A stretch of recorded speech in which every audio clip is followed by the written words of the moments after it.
10 மாதம் சுமந்திருந்து பெற்றாள்.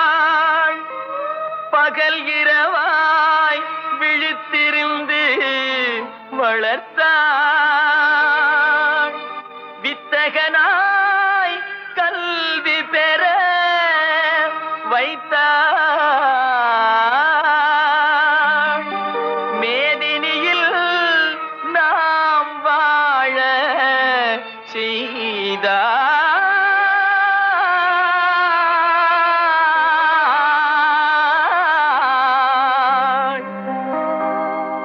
அன்னையை போ